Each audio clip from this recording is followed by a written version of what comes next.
Hey everybody, it is Forbes Riley and welcome to the Forbes Factor, one of my favorite hours of the week where I get to explore, meet the most amazing people, talk about health, wealth, and happiness and everything in between. So today we're going to focus a little on the media. You guys know how much I love that concept. Growing up as an awkward, ugly little girl, and I know, I love when people say, oh, but Forbes is so pretty now. And I'm like, oh, thank you, thank you. But if you saw me between the ages of 8 and 15, you, like everybody else, would probably run the other way. Not only had I broken my nose, I got hit with a baseball bat, but I had teeth that all went in different directions. And I had the sadistic orthodontist from hell who decided to put me in braces for 8 years. So a full set of railroad tracks is bad enough, but it had the headgear and the rubber bands, and then I had a tongue crusher in my mouth, so I couldn't talk at all. And nobody wanted to be my friend because no one could understand what I was saying. Well, what's interesting in hindsight is that led to a fascination with the art of communication and how people waste words and don't really say anything sometimes with the words they have. The other thing that's funny is what saved my sanity long before social media was there was a TV series about a little girl who wore a headset called My World and Welcome to It. Her dad was a cartoonist and he would draw pictures of her and she felt like quite the outcast, but metaphorically, virtually, spiritually, she was my best friend. And I grew up with television being my best friend. I can do TV trivia better than almost anyone on the planet because for about 10 years, that's all I did besides school. Didn't hang out with other people, had a very small, shallow is not the right word. I had two parents who loved me, but they were also second generation immigrants. They didn't go out a lot. My mom was a bit of a hoarder. In fact, she saved that mold of my teeth. I show that in a presentation from 1968, and she kept my baby teeth, which I finally got rid of because I have a little of that tendency too. Oh my gosh, really?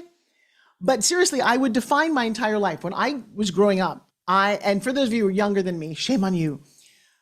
You may not have known, but series like I Dream a Genie or Bewitched, I didn't know that they weren't people. You know, TV was a very strange thing for me.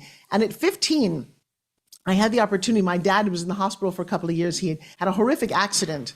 And so when I wasn't at home or watching TV, I was in the hospital with my father. Strange way to grow up. And my dad was a magician who taught me that magic is everywhere. I can make doves appear. I can make things pop out. Me at a dinner table is so damn entertaining. And David Copperfield was a friend of mine. I did a project with Chris Angel. Yes, I'm one of those magician geeks, and we're totally geeks. Because the crazy thing about that is if you mix a trick with really good communication, you really have suspended people's belief.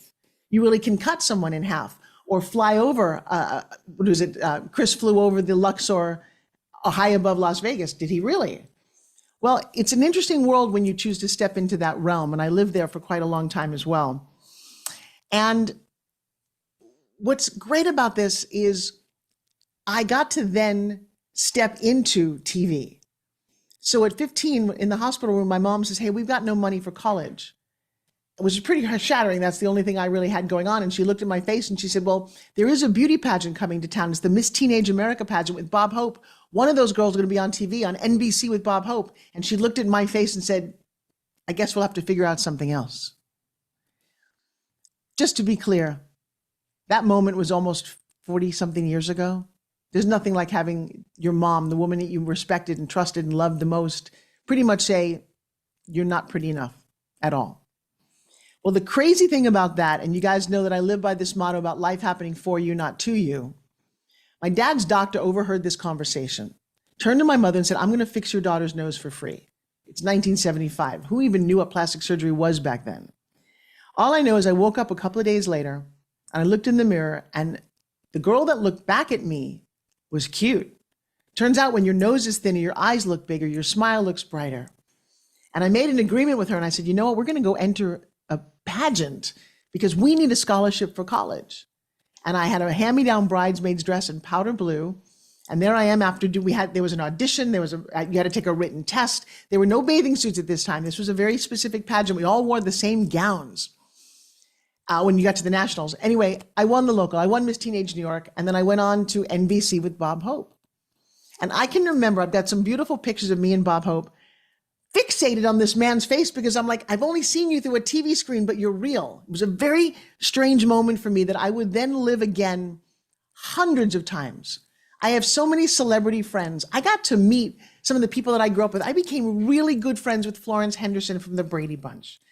I became friends with David Cassidy's mom, Shirley Jones. I literally set out to do this. I can go down a laundry list of all the celebs that I've gotten to hang out with, from Battlestar Galactica to The Love Boat. They're all friends of mine because I wanted that. And when I realized that you could make this magical dream come true, I started to blur the line between fantasy and reality. And how do you get what you want? How do you build a sense of resistance and resilience and manifest dreams? And then I coined the phrase Forbesing it.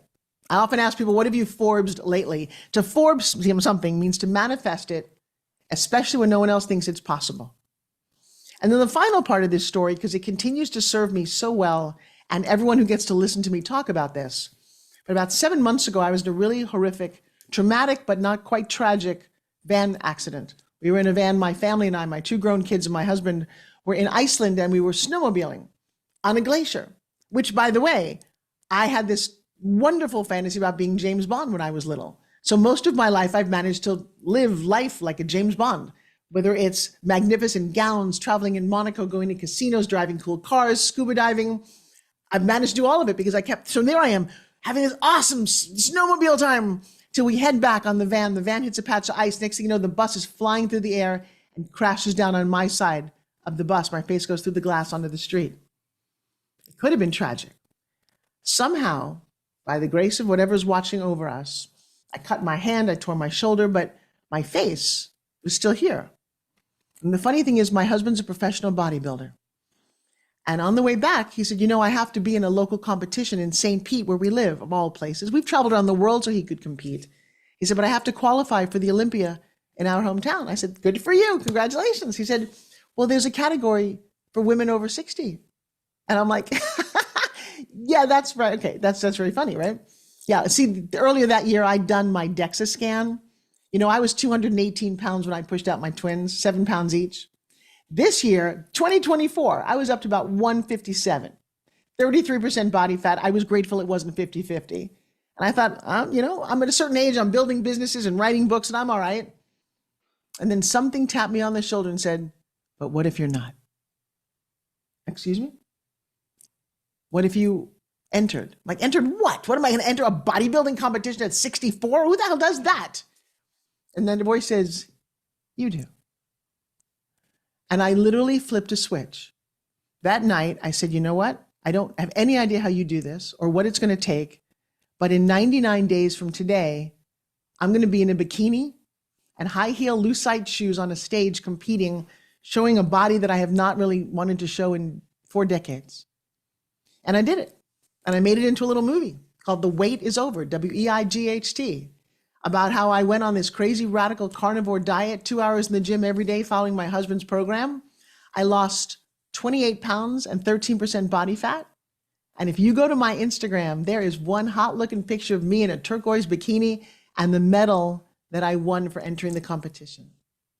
See, dreams really can come true, but you need a couple of things. One, you need a goal. You need to believe that you can, especially when no one else thinks it's possible. Because when I asked my husband, honey, do you think I can do this? You know what he said? He was like, yeah. Like, yeah, what does that mean? What?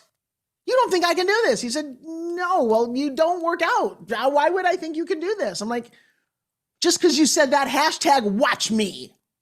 And that was my theme every morning at 4 or 5 o'clock in the morning when I pulled myself to the gym going, hashtag watch me. I played Carrie Underwood's song, I Am the Champion, told my entire 42,000 base of students that I'm going to compete on June 29th. Wow, that's a lot of accountability. And I did it. So as you're listening to this part of the broadcast, I'd like you to go, wow, what's a big, hairy, scary dream? One of my friends, Lisa Nichols, is going to be on Broadway in a solo woman show for one night. And I've watched her journey. It's freaking terrifying. Or is it? And so when you want to take on a crazy adventure, look me up on social media. I will be your biggest cheerleader because I believe that anything is possible. Speaking of that, I would like to introduce my guest today. She is a very outstanding woman who has a powerful story herself to tell. And just like me, the embodiment of life happens for you, not to you. See, terrible things happen to all of us. I had a little boy I raised for 12 years who was murdered. I got all kind of great, crazy stories. But if you just let them roll you over and die with them, who cares? Or you could make them matter. Let's bring up to the stage Miss Cheryl Hunter. Come on up, my girl. Thank you. So, Cheryl, what did you think of all of that? There's something about utilizing that which life gives us. Now, whether you turn it into a hashtag watch me or you just let it propel you internally with a knowing that it is all working toward and propelling you toward that which you've set as your goal. There's something I'm really finding that there's a partnership with that which wants to happen, like a partnership with the universe. Ooh, And I find that it happens in saying yes to that which occurs, particularly those things which I don't want. You know? It's like okay. uh, there's it's great to embrace what's so when it's puppies and rainbows and kittens, when it's Right. exactly what we said. Oh, yes, this is wonderful. My relationship is going so well. Great. I'm going on vacation. Yes, I had a fantastic launch. Oh, those are easy to say yes to. But when life hands you van accident in Iceland, when life hands you the death of a loved one that's unexpected or a diagnosis you didn't want, then what? Right. And I learned it initially in what happened to me as a teenager, but I've suddenly, very recently, started to deal with a few things and thought, oh, wait, I'm not embracing these. I'm not saying yes to that which I've been handed that I don't want. There's a really great opportunity.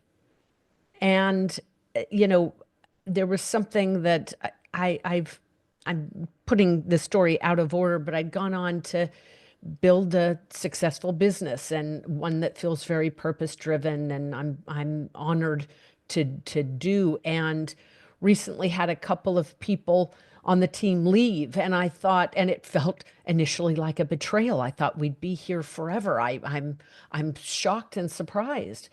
And then I thought, oh wait, I'm not embracing this. I'm not saying yes. There's a gift that this holds that I'm not allowing it to reveal itself because I haven't said yes to it. And I learned that lesson back as a teenager, but sometimes it's easy to silver box something and put it back in the past and forget to continue to apply it. So So I'm, wait, so let's go to that. So let's go because yeah. everyone's now listening to you have an interesting story as a teenager. What I happened?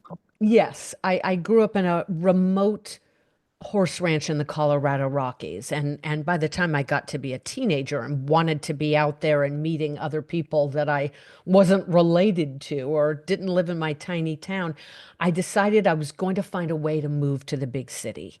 Hmm. And I had read Glamour magazine, it talked about, well, they always need models. And I thought I was looking for something that couldn't be done in Rye, Colorado. And I thought, well, my parents, there's no way they could argue to keep me here. I could do that. I'm tall enough. I'm going to see if I could do that. Where in the heck do they need models? Doesn't all fashion come from Europe? Okay, so this is where this sort of half-baked plan. I talked my best friend into going there with me. We were going to go on vacation, and I thought I'll just figure it out. I'm smart, I'm savvy, I can drive a tractor trailer and wrestle steers and rope cows. I'll figure it out. I'm strong and smart. Let's do this.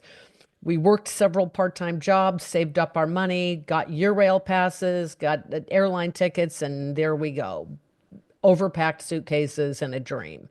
Wow. And no sooner did we get to France than a man with a big fancy looking camera around his neck came up to me. He said, hey, are you a model? I can make you one. And I thought, wow, I mean, this is how easy it is to become a model in France. Wow, this was really the right thing. What a brilliant person I am. He said, just come with me and my friend over there. This tall guy sitting along the wall. And I thought, well, maybe this isn't the best idea, but again, I'm smart, I'm strong, I'm savvy, I'll figure it out. And my best friend said, no, over my dead body. So I Mm. ditched her. Oh, wow.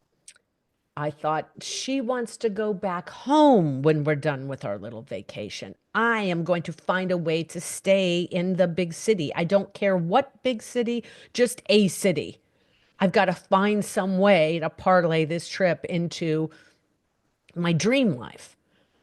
So I went with the men. As you can probably figure out, they had nothing to do with modeling. They were criminals. They drugged me. By the time I came to, I was in a car with my head hanging out the window, tongue out, drooling. And I was looking as we were going on these turny, windy mountain roads, and I thought, this is not good. I woke up again. I'm lying on a cement floor, and one of them is on top of me. You could just imagine and fill in a lot of the gory details with your own mind, but they were sadistic. They just tortured and beat me for days. Mm. I remember lying there thinking, okay, I'm, I'm, I must have deserved this. You know, the mind of a teenager. It's kind of black and white. If this happened, God must be punishing me. I am a bad person. Now, before I left home as a younger teenager, there was a freak accident at our ranch and a baby drowned. And even though I wasn't responsible for the child wasn't in my care, I felt that it was my fault. I was home. I should have known better. I should have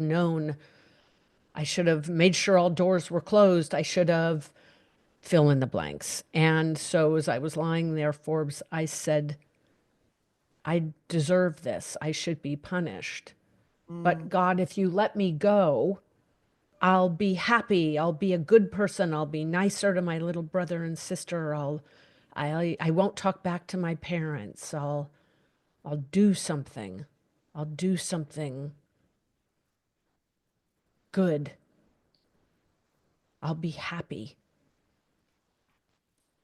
And then days later, for whatever reason,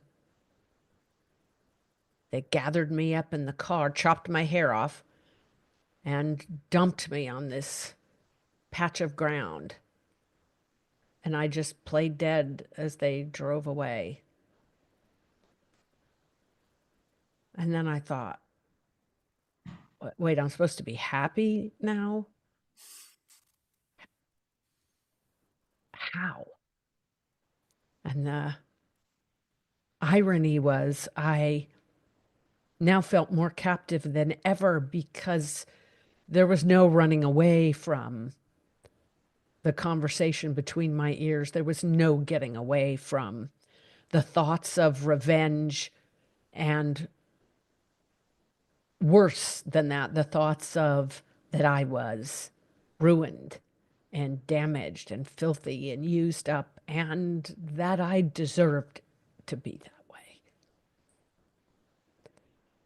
Did somebody find you and what happened? No, I played dead until there was no more sound of car, the car, and got up and ran for my life. I went back, found my friend who started screaming, and I just held my hand over her because the ringleader, the camera guy, had followed me. And I just said, "Grab your stuff. We got to get out of here." And we hopped on the first train, leaving most of our stuff in the pension that we had rented a cruddy room in. You know, I will tell you, I had a dear friend. She was an LA Laker and in Los Angeles. Beautiful, blonde, bubbly, fun. Photographer took her up. I modeled when I was in LA, had lots of photographer friends. He took her up to the Hill area, just, where we all go hiking in Los Angeles. And he dumped her in a shallow grave, only she was dead. So you are so incredibly lucky because they don't like to leave traces of what they did and they don't seem to care about humans. So he followed you even though the car had gone? I ran for my life. I Twisted. decided the first thing I was going to do. I did, look, I was a teenager who'd never faced anything big other than the child drowning. I Right. didn't know what to do. The best thing I could come up with was, I'm just going to pretend this didn't happen. But God, it's been days. My mother has got to wonder where I am. I ran to the post office. Back in the day, this was before cell phones. You couldn't just Right. Oh, I call know. I was there. I internationally. was in Europe Oh then. my God. I had to go have them place a phone call to her. It's the middle of the night. And usually you'd get to go into your own phone booth. Not here. There was just a bank of phones along the wall separated by 2, 3 feet. Right. And they called me, placed my phone call through, and she answers like, hello. And it's the middle of the night. I wake her out of a dead sleep. And it had been my birthday, so I knew she would have tried to find me. I knew she would have tried to call. That Oh my was the way my gosh. mother was. Yeah. And she answered, and I just said, I'm okay. I'm okay. Mm. Now, the man walks in, the man with the camera around his neck, No. walks in and leans on the wall in front of me, just nonchalant, and says, what are you doing? And I just go, no answer, and hung up the phone. Oh my God. And he says, darling, like I'm his lover or something. This is a warped human being. Is your friend there? And no, no, no, no, no. This is before I got to the hotel. Excuse me. This is out of sequence. Right after I ran This for is my life, crazy. I went straight for the phone to call my mom, and he says, would you like to get a drink? Oh my God. Like we're gonna go out for a drink now. I'm bloody, bruised. Not all the cuts and bruises could you see. A lot of them were underneath the belt, so to speak. Yeah. And I said, I need to pee. I mean, how crass, but sure, I need to pee. And I just walked very slowly and calmly until there was like this telescoping door to the post office right past the bank of phones. I said, sure, I need to pee first. And I walked out there and ran as fast as I could. I was wearing these shoes that had a leather bottom and it was cobblestone streets. And my feet I had been a track runner. They were kicking my butt, like literally kicking up in the back. I was kicking so fast and so hard and slipping on these freaking cobblestones. And I ran as fast as I could and found the pension and then laid on my friend, don't make a sound. Grab your stuff. We're going. Oh my. Grab whatever you can. We left most of our junk in the room and hopped on a train. Did you share with your family what happened? God, no. God, no. I thought if I told them, first of all, I told nobody for over a decade, nobody. I thought I was so disgusting because of what they had done to me that people would run away from me if they knew. I don't know if I'm supposed to be hearing this. So I'm 21 years old and I go to Europe just like you did, only I went by myself and I had a whole plan of what I was going to do for 6 months with my Eurail pass that I ended up forging 3 times.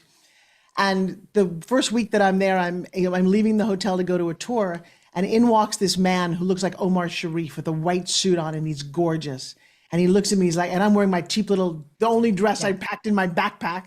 And he's like, can I take you to dinner? And I'm like, oh, that's so romantic. And I'm hearing romance stories in my head. Oh, And God. he was connected to these Arabs who had 1981 had taken over floors of hotels and redone them, and girls and jewelry and money dripping everywhere. And we went out for dinner and he was a singer and they're all glamorous. And I'm just this dorky 21-year-old but I'm an American.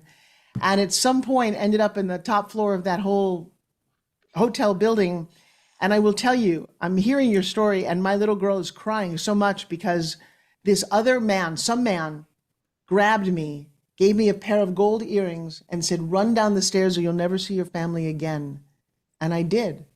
And I have the earrings. I've never worn them. I keep them sitting in a room, in a place. And I didn't even realize what had happened. Trafficking was not a thing back then in my mind. And I will tell you, I came that close to never being who I am today because it all would have ended very tragically. So It's I'm, yeah. since the event, I've talked to law enforcement on many occasions, and they've said, yes, this was a trafficking. This was, these are traffickers, a handoff gone wrong or something. But I decided Wow. to become a model anyway. Oh And gosh. I got a magazines with a list of all the agencies in London. I got myself there and I went to literally every single one on the list. I thought I was tall enough. They kept saying, you're too short, you're too short, you're too short. I got to the next to the last one on the list and they go, you're American. That might work. And so we'll take you. But I actually modeled for years and became successful at it. I was the worldwide Coca-Cola girl and things like this. But Wow. I saw things in that industry that were so horrifying, like the agency in Paris. And I was with a big agency, one of the top two in the world, and biggest worldwide, top two in New York City. And they said, we're going to send you girls down to the Riviera for the weekend. You're going to stay on a yacht, like shit like this. This was craziness. Right. And I would see stuff go on. Now, after the kidnapping for me, I became very distant from people. I just had to keep them an arm's length. I didn't let anybody get close to me lest they find out how damaged and ruined and disgusting I thought I was. But that I was, I thought. And I became very funny and quippy and jokey. And I eventually did stand-up comedy. But at this point, I just made everybody laugh. And I would, because I was always joking, these men kind of, it diffused their attention on me somehow. They would go for the other girls, but never me because I was funny and they liked to keep me around. But I tell you, there was suspect stuff going on. There were girls that literally never came back. And they would say, oh, she's gone off to do some long-term thing. And I'm like, no, that doesn't add up. No, Why I would know. she not talk to her friends now? Why would she be out of communication? Why would she never talk to her family? It just, there was suspect stuff going on, and I did it for over a decade, all over the Wow. world. Wow. Interesting how you managed to do that, who you became and how you thrived in the face of all of that. I thought, God, I went through all of that to become a model and be able to live in a big city. I am going to become one. And the reason I never told my family, in answer to your question, was I thought, God, if they knew, my parents would force me to come home. And Yeah. if I had to go home and rot my life away in that horse ranch, miles from civilization, with zero signs of civilization visible from our mountain ranch, I would die. I couldn't take it. So you went on, let's skip though, because I could sit here and talk to you all day. I think we have a live hour program. So at some point I'm fascinated. I feel like I needed to know you. And I love that you are sharing your story. Because that's the other part that takes a whole lot of courage, because there's a lot of girls that are apparently we've all gone through something. This is what I've come to understand. If you escaped the something, you're an alien. Because Yeah. if you are an attractive woman and somebody's picked on you or hit on you or touched you inappropriately, that's the beginning. I mean, I talk about being in Hollywood during the Harvey Weinstein era and things that I didn't get because I wasn't willing to do certain things. And I had a revelation when the Me Too, because no one listened to you back then. Nobody even, the chasing around desks in New York, it was horrible, just horrible and confusing. You're like, I don't want to do that. I just want to act. I just want to be this. Why do you want to touch me? What's the point? And when Me Too came out, I had a revelation. Some of my favorite actresses like Annabella Sciorra or Mira Sorvino or Gwyneth Paltrow, I'm like, I'm glad I didn't get to that level because I don't know how I would have coped with what they had to go through to get there. I didn't even know that was a thing. And I'm like, I'm glad that, because this really speaks to all of us, that when one door closes, you're like, well, I wanted that. Well, the universe maybe doesn't want you to have that for whatever reason. Yeah. Find the grace in letting that go and move on where the next thing is. I had a lead in a television series in Los Angeles, and I thought that's what I wanted. And when they replaced me with Bo Derek, who I thought, this is Hollywood. This is not, I don't want to be Bo. I don't want to be this as an actress. I want to be something else. I took a path to be a motivational speaker, a fitness expert, other things in my life, and I inspire millions. And I look back to that moment when I was so sad and so mad that enjoy it. You know, the left turn that your life took, you wouldn't be here doing what you're doing. And I believe, and I think you believe, that you are of purpose and service now way more than you might have ever been by just being a model. Oh, it was a means to an end. It was a way to get into the city. And, as a girl, I used to lie on the horse pastures, on the meadows, on my back in the grass, looking up at planes. It was the one sign of civilization. And I would think to myself, I want to be the girl in the plane. Oh, But in wow. order to be the girl in the plane, looking down at the girl lying in the meadow, I'd have to have something to give people, some way to help people. And the irony was this thing, the kidnapping, and then everything I gleaned afterward in the process of recovering was exactly what I could then give people. And that's what I mean to bring it back full circle, Forbes, and say, life gives us these things that we don't want, but if we but embrace them, they'll release the gift. And it gave me a gift that I got to become someone who had something to give. Yeah. So fast track a little bit. You come back to the States. How old are you? uh, 20. I mean, I was based in London, then New York, and I just kept modeling around the world. And I did that for years while I was putting myself through school. And one thing I did to overcome the impact of the kidnapping was write. I started journaling and then writing and thought, hey, this is kind of funny. Maybe it's just me, but it seems like it could work. And I, like your friend Lisa Nichols, staged plays, had them developed by HBO and NBC, and started touring them around the country, solo plays. And I thought, hey, I'm onto something here. And then turned them into TV shows and wrote and sold original television shows. And I was simultaneously overcoming the impact of the kidnapping by volunteering at old age homes and listening to the stories of those who had gone through real trauma, the Holocaust in particular. Right. And I found that there's a very real way that each of us can overcome the adversity we're given. And simultaneously, I'm writing TV, and I thought, wow, that's a message that the world needs to hear. And if I could get that message out, that we can all overcome adversity and be better for it. If I could get that message out through media, I think it could really positively impact people. Hey, I'm somewhat connected. I'm going to do that. I'm going to somehow get my message on TV. It took me a decade. I Yeah. didn't know what I didn't know.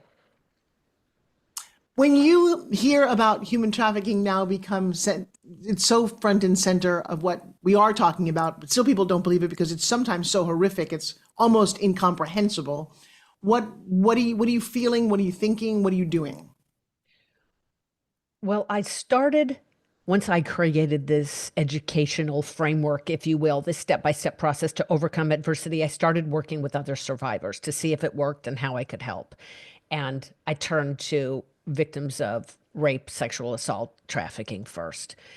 And they all had such similar stories, never told anybody, or felt like they were to blame and they were wrong and guilty.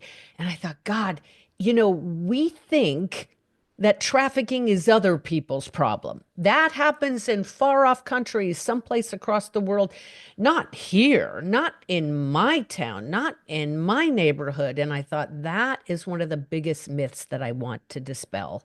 So I Right. started interviewing survivors of trafficking and created a podcast called Trafficked to do that. And the stories were so similar, tragic, each one, but someone they knew, someone they thought they could trust. It was rarely just, the proverbial stranger in a van. Right. Occasionally, those stories are true, but generally, it's the boyfriend, the family member, the father. A next door neighbor for one of my Horrific. girls. Yep. Oh, God. Just so horrifying. But I think it's good that we are talking about from the Me Too movement to onto discussions about human trafficking. I think it's good that we open our eyes and then collectively begin to understand and recognize this isn't only happening to other people. And then back to your point that each of us has experienced something like this. Sure, our experiences are somewhere on a spectrum, but they're equally traumatic to each of us.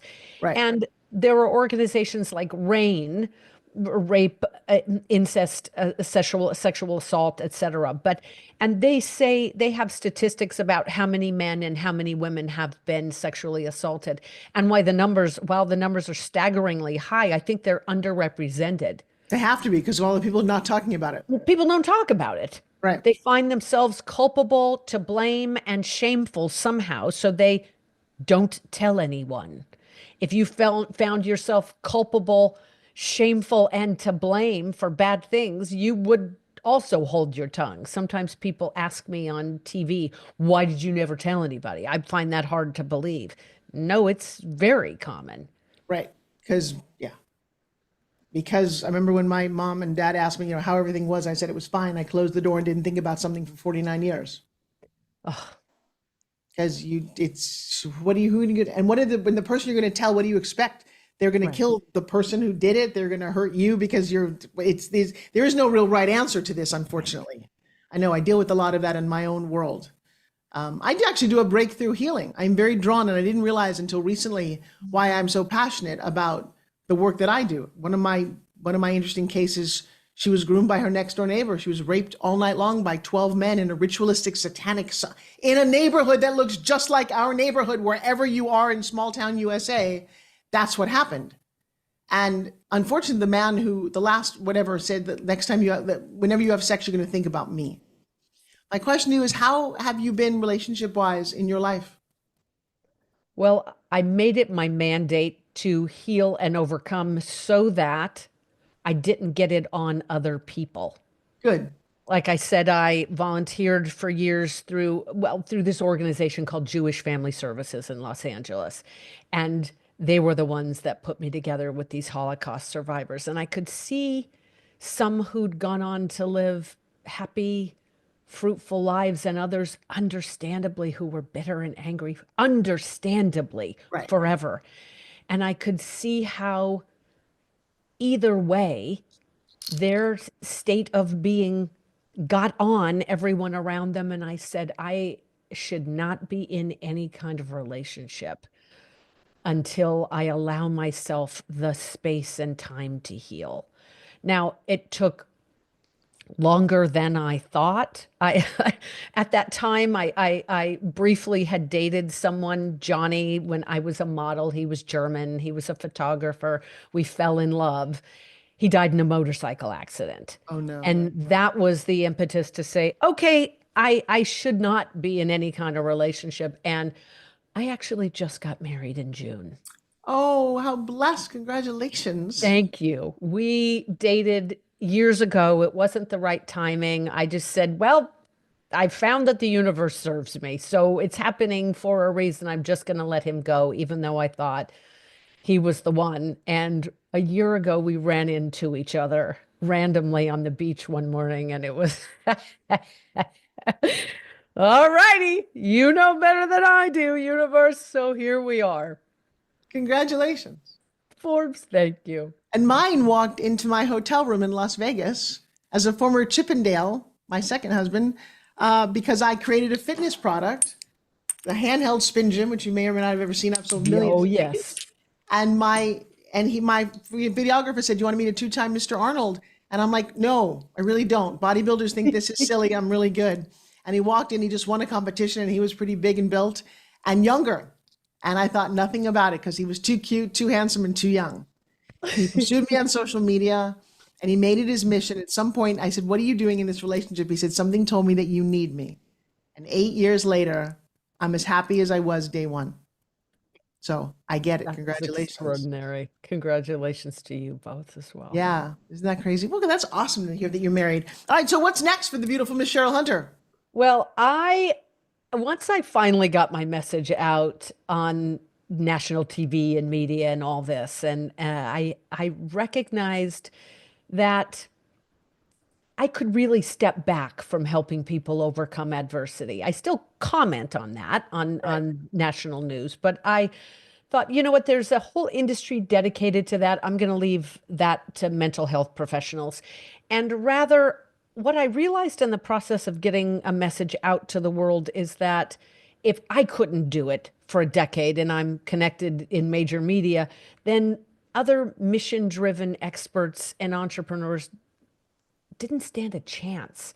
So I gathered together a group of journalists, TV producers, and directors and said, okay, why is this a bad idea? How about if we were to encircle mission driven experts and help them become renowned through major media? We'd help craft their messaging and get them media trained, help them get TV spots. Do you think that's a stupid idea? And to a person, they all said, I got into media because I wanted to help change the world for the better. This is a great Yeah. idea. Yeah. So that's what I do with this team is help media train and craft messaging for and introduce to gatekeepers these mission-driven experts and entrepreneurs who want to change the world with their work. Congratulations.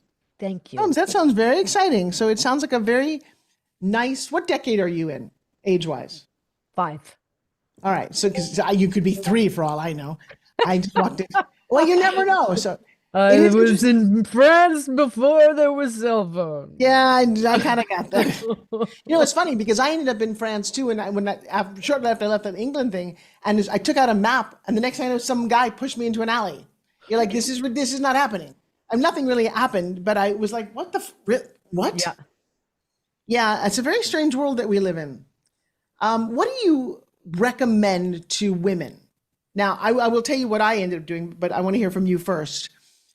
What do you say to them? Because this can happen at any age, at every age. What's your message to them? 1, this has nothing to do with you and wasn't about you. You are not to blame. You are not culpable. This has to do with them. That old adage, hurt people, hurt people. Right. And then next, find someone or someones to whom you can confide your story. That may be a trained therapist, that may be a dear friend, it may be a spouse, it may be a support group. I don't mean trauma sharing or any of that, but being able to own and speak about that which occurred is an essential part of healing. So Okay, find a space for that. But I'm going to go a step back.